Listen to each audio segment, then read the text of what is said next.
If you don't think you should get paid just to exist, you're wasting a ton of time. And I know that sounds a little bit crazy, but think about it. If you don't think that people should be paying you for the thing that you're offering, whether it's a course or you're selling houses or whatever, you're wasting a lot of your time because you're spending all this time trying to do this and thinking, well, nobody should be paying me to do this. Why would somebody pay me instead of somebody else? Blah, blah, blah, blah, blah. The truth is, you should be paid to exist. You should be paid for being you, for existing, and people will see that in you once you believe it in yourself. And I'm not saying that like you need to magically manifest everything and that people are gonna bring you money and shower you with money, right? But you need to be willing to like position yourself so that people can see you and find your content and position yourself as an expert in whatever you're talking about so that people can give you money. Here's the truth of it. Most people have some sort of monetizable skill. Doesn't matter what it is. People who are fit or beautiful or good at doing makeup, you have a monetizable skill just because of the way you look. I was literally sitting at a bar in like a resort lobby area a few months ago, and the girl who was our bartender was absolutely stunning, had a ton of followers, and wasn't getting paid for it. Like, you should be getting paid for doing what you do, especially if you have an online presence. If you started to build this, it should be making you money. And if you don't have this kind of like online presence, you can still build money from that. You can still build a presence and build money. So I know I'm posting this on like my main YouTube channel where I started with author stuff, but originally when I was making these kinds of videos, I posted them on a separate account. And before I pivoted from that old account to the new one, I was already making thousands of dollars a month from an account with less than 200 followers because of the fact that I'm confident and I know what I'm talking about and I have experience in doing the thing I'm teaching people. So people trust me and trust that I'm going to help them, and then I do. And it's not because I'm the absolute most genius person. It's not because I have like an elite marketing degree from an Ivy League college. I barely graduated a 2-year program at a community college and honestly didn't even know that I had technically graduated because I definitely failed one of my prerequisites, but they still sent me my diploma in the mail. So like, you don't have to be some genius with a world-class education, and you don't have to have a ton of family money to do this kind of thing. I literally lived in a shed when I started my initial business with helping authors market their books, and now I'm planning on moving to a different country and building my dream house there because of where that business led me, because I believed that I should get paid for what I do and for who I am. So instead of thinking of this in like a manifestation and mindset sort of way of like woo-woo magic and all of that, which is fine. If you believe in that, that's totally fine. But for now, let's think of it outside of that, from a psychological standpoint and from like just a planning standpoint, right? Because even though I 100,000% believe in all of the woo-woo stuff, and I'm like, yeah, if I need $5,000 tomorrow, it's gonna show up somehow. Not sure how, but it's gonna show up, right? But if you genuinely start to practice and believe that making money is easy because it's easy for Elon Musk or Bill Gates or Steve Jobs or whoever it's been easy for in the past, if you believe that it's easy for them, therefore it can be easy for you, you're gonna make a lot more money. You're going to find ways and opportunities to make more money. You literally might be like, well, making money is easy because this girl makes like $250,000 just posting videos of her dog on TikTok. And so I could probably do that because I have a cute dog too. Like literally just do it. Just use that. Take your dog to the park or somewhere nice looking if your house is a mess and record them there, and then like throw an audio over the top and boom, you've got content about your dog. Just be intentional about it. Be intentional about your content and be consistent about it. But if you're not willing to put in the effort and be consistent about it, that's when making money feels really hard because you're having to play catch up all the time because you're not being consistent. And I have made that mistake a billion times in my own business where I haven't been super consistent. And so then I'm like, oh my gosh, I haven't made any money this week because nobody's finding my stuff. And that's because I haven't been posting. I haven't been consistent in posting. You will see that from like the last year, if you're watching this when it comes out, if you're watching it later, maybe I've become more consistent, but you will see periods where I like post a video every single week or even twice a week sometimes on YouTube, and you can see that I'm then making a crap ton of money from posting those videos. But then on the other hand, when I don't post, I make less money. Oh my God, it's amazing how that works, right? If I don't make people see me and see that I exist and that I'm good at my job, then I'm not gonna make that much money, right? And literally like believing that posting something isn't gonna work and that being consistent isn't gonna work because people aren't gonna like you literally makes it not work for you, because you're not going to put in the effort of doing the content right and making your content the correct way in a way that makes money. And then you're proving yourself right. Scarcity mindset and believing that making money should be hard and that you should have to work a, 9-to-5 job that makes you miserable for pennies on the dollar of what your boss is making. Having that mindset is going to mean that's the type of thing that you're living versus having an abundance mindset. It's about being willing to see opportunities and see how things are easy for other people and being willing to learn and try to do things the right way. Even if you're not starting out perfect and you're just like doing your best and trying to do it, you're gonna get a lot further than someone who waits 6 months before they have everything absolutely perfect before they launch. Because guess what? Doing things more is going to help you make your stuff perfect. Doing things less and just like refusing to try to make money from it before you're perfect, you're not gonna make money in that period of time.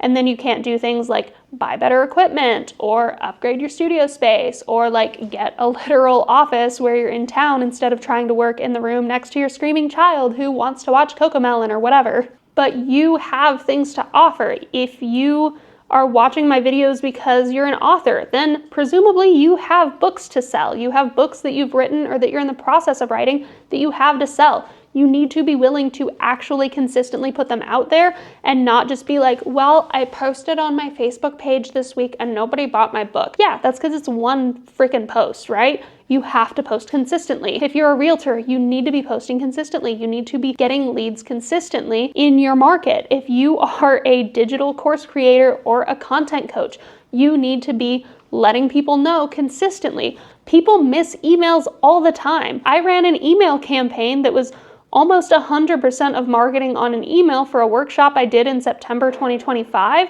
I literally sent an email out every single day, and you might think that annoyed people. And you know what? It did. I lost a couple hundred people from my 3,000 person mailing list, but I also made $20,000 in signups for that workshop because I emailed every day. And my absolute highest day with my highest earnings was the final day that I allowed signups for that workshop. Despite the fact that I had emailed every single day, there were tons of people who didn't see a single email until that very last one. And they were like, oh, it's the last day, I need to sign up. So when it comes to getting paid to exist, I'm again not talking about this like magical manifestation thing, which is wonderful, but if you struggle with the idea of getting paid for things you can solidly do, you're also going to struggle with the idea that money will magically show up to you just because you're the luckiest person in the world, right? In order to not struggle with that, we're going to go with solid steps toward making money, and then you might later start to believe that money just comes to you naturally and magically, and then somebody's going to show up and be like, hey, you're pretty cool looking, here's $5,000. Once you believe like that kind of thing, if the magical aspect works, right? But that's not what we're doing. We're looking at solid ways to get paid to exist. So the first thing is that you're going to make content that sells you first.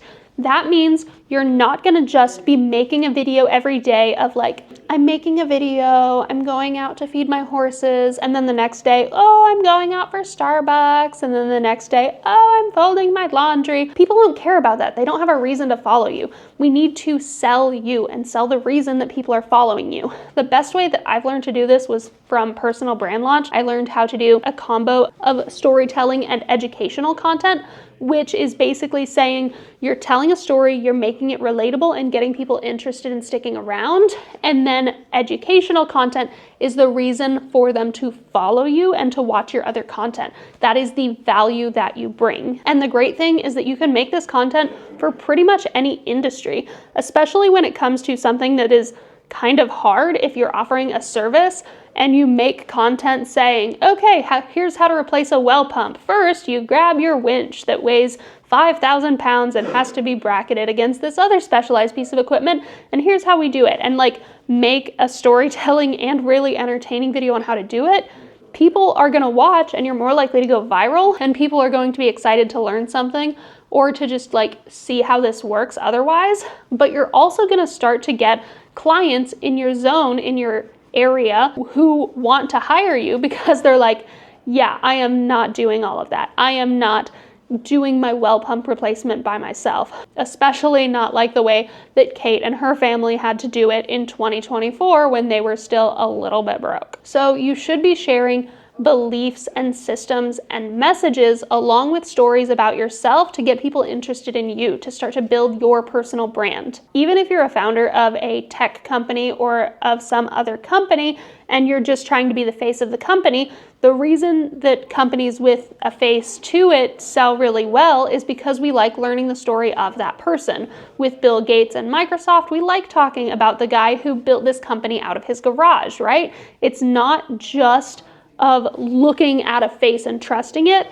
It's getting involved and getting interested in this person, and a little bit of interest in just like wish fulfillment of, if he built this thing in his garage, I can build this other thing in my garage. And then once you start building this personal brand, your product becomes the natural next step, whether you're offering a service or a product, and that product can be a physical thing like sexy romance books, or it can be a digital product like a course, or you can also do services like consultations and coaching, or you can do services like digital marketing. I know people talk about how, oh, if you're selling digital marketing, you're just selling a course. But digital marketing is literally about having a company who sells something hire you to run their digital campaigns, ad campaigns, social media. So when I say I have a digital marketing agency and I market things digitally for people, it's because what I do is I help people build their personal brands and do well on social media and create good social media content. And while I do have courses on like how to do social media and how to succeed on social media, that's more for people who either don't have the investment to hire someone to do all of the work themselves, or it's for people who maybe want to learn to do it themselves and just would really like to spend the time doing it for themselves or doing it for clients, right? There's a vast difference between that and courses that are like, you have to buy this course and then become an affiliate for this course. Like, even though I do have an affiliate program, like I said, my main thing and the main thing with my personal brand is that I offer the service for people, right? And that's the value that I bring. And I make my content to prove that I know what I'm talking about. And I make my content that does well and, you know, makes a ton of money for me and my brands, like my books, on social media to prove, yes, I don't just do this for other people, I also do it for myself. I do this for my other brands. And if your brand, if your personality, if your service isn't about making money, that's totally fine. I will say that the top 3 niches to be in are going to be helping people make money, fitness, and relationship. But if you don't have one of those, you can still get really, really well known in your industry or connect one of those 3 niches to something in whatever you're passionate about. Like if you're really, really super passionate about being a DM for Dungeons and Dragons, you might be able to teach people about professional DMing if you've ever been paid to run a game. And you could offer a course or one-on-one sessions or consultations to help people learn how to not just find clients and like charge players for a game, but also teach people how to run games that people want to pay for. The second thing that we're going to be looking at doing is niching down, not to get smaller and have a smaller group, but to have a sharper thing and to have a much more specific niche and group of people, right? You need to have a very clear message on what you're selling and who you're selling it to, so that people who are looking for specific information are going to look for it from you because of how niche you are. If I had made a course that was just, here's how to succeed on TikTok for business owners, then that might have sold a bit, but it would have been really difficult to build an audience and get that initial momentum going versus saying, I am specifically teaching authors how to sell their books on TikTok and creating a course and program around that, because authors know that their niche is vastly different from someone who's also teaching car salesmen how to sell people cars using TikTok. When it comes to niching down, you want to be able to speak directly to the person that you can help or inspire. I am literally doing this channel and swapping this channel because I specifically want to speak to women who want to build a personal brand in a video format on YouTube, on Instagram, on TikTok, whatever. I want to teach women and help women build that personal brand using video, not just short form, but long form video as well,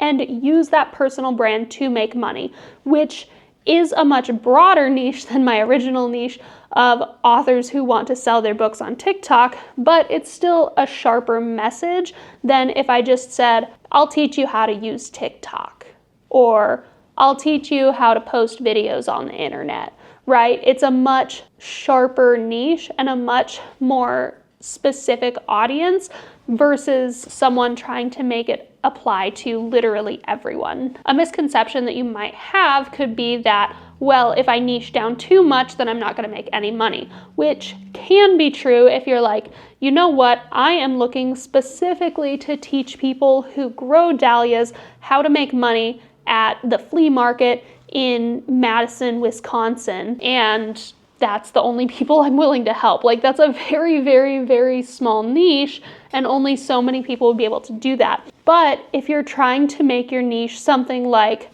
people who do this job, I want to teach them how to do this job better or be more efficient at this job, such as a friend of mine who helps people who run HR for small companies or bosses for small companies. She helps them with staffing software that doesn't have to be big, because if you run a larger company, you might be aware of what those larger corporations pay for staffing software that tracks their staff's like payroll and tracks their vacation time and clock-ins and all of that.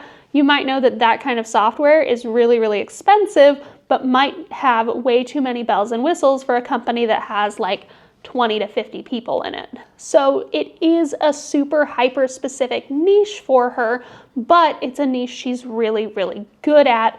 And there are a lot of people and there's a lot of money in that niche, even though she is mainly targeting small businesses that probably have a lot less overhead and a lot less liquid cash than these big, huge, massive corporations with thousands and thousands of employees. The third thing that you need to do is become findable. Please, for the love of God, make it easy for people to find you. The reason that I sold so many copies of my TikTok for Authors course is because it was something people needed in the author space that other people weren't really offering on that level, and with that amount of detail and instruction, I let people find me. The first week that the course was out, I was like, I made 2 sales. I'm totally screwed. This was the biggest mistake of my life. I spent so much time. I spent all summer working on this and nobody's buying. But that's because I didn't really market it. I posted it on my own page with like my 100 author friends, and 2 of my 100 author friends bought it. Once I started marketing it literally at all and encouraging people who took it to become affiliates so that they could share it and market it, I made a metric ton of money, okay? You have to make yourself findable and visible. And that's what I was talking about earlier. You have to be consistent and post on social media. For short form video, you should be posting at least once a day, but I would prefer when you start to be posting 2 or 3 or more times a day, because when you're posting 2 or 3 or 4 times a day at the start, you're getting past that initial problem of not having much content up. And then for long form video, you want to build up pretty quickly to having 20 posts so that people can binge your content on YouTube. So when you start out, if you can only make 1 video a week, that's fine, but please don't just do like 1 video a month and hope that it's gonna have you make the same type of money that I was making posting 4 videos a month, unless you have a much more needy niche with a lot more people who want to spend a lot of money on that niche. When you have a lot of content, then people are going to see you more, especially on like YouTube, for example, when you have bingeable content, when you have 20 videos and people can just like click on your next one and then click on your next one so that they can learn more and get more education, you are going to have a lot more authority for that person. And when you let people see like your journey and your expertise, they're going to trust you a lot more and they're going to be more willing to buy whatever it is you're selling. Familiarity leads to trust, which leads to sales. Get with it. But something important to note is that you don't have to have a massive audience to start. You don't have to have a product ready to get started. You don't have to have your perfect exact message ready when you start. Okay, and you can eventually swap to something else if what you're posting initially isn't working, or if you just lose your passion for it. Just make sure to be mindful and look up how to actually pivot that content, because if you make the mistake that I did where you have 30,000 followers and you're like, well, these aren't making me any money, I'm gonna start trying to sell my books to truck drivers. You're not gonna make money from that because you're trying to pivot an audience that isn't primed for that content, and you're trying to basically like take that audience and get them to get a piece of content that doesn't fit when TikTok or Instagram or whatever is used to showing your content to your initial audience. Then you need to take time to pivot that content and trust that it's going to suck for a little bit before you actually start making money in the new niche that you're wanting to do. But it is so, so important that you take action. You don't try to make everything perfect. My first few YouTube videos kind of sucked, and then they started improving and started getting better. Some of them still suck sometimes, and that is fine. Right now, honestly, I don't love how much of a mess my office is, but we're doing a lot of reorganizing and moving stuff around, and I just don't have a better corner to sit in right now. Your conditions don't have to be ideal for you to be visible. You have to do what you can to start before you can expect to see followers and then the money that comes from those followers eventually. If you are trying to get started today, if you are wanting to make your first YouTube video today, then what you need to do is think about what someone might pay you for. Write down the things that you're good at, the things that you're passionate about, and figure out ways that people would pay you for that information. And it doesn't have to be something super expensive or something that you would even pay for, because if you're in a situation like I was, where I was literally living in that shed, you might not pay someone to run a social media account for you because you're like, well, that's like a few $1,000s a month, so I'm not gonna pay someone to do that when I can do it myself. There are plenty of people who have money and who will pay other people to do that. If you're really good at making TikToks go viral, then offer that. If you have no idea what you're doing when it comes to social media though, maybe offer something else. But then you need to script your first video and start making content about it. You can start with short form content and then start to add long form content after that, because short form content is going to get you a few more followers a little bit faster, and it's going to be a lot easier to make versus like filming a 30-minute YouTube video. So make a video answering the question of, what is a problem that someone in my niche has that I can fix right now in one video, or I can teach them how to fix, and then they can hire me if they decide it's too hard. And if it's too hard for you to build your personal brand on social media as a business owner, make sure to check out the link in my description.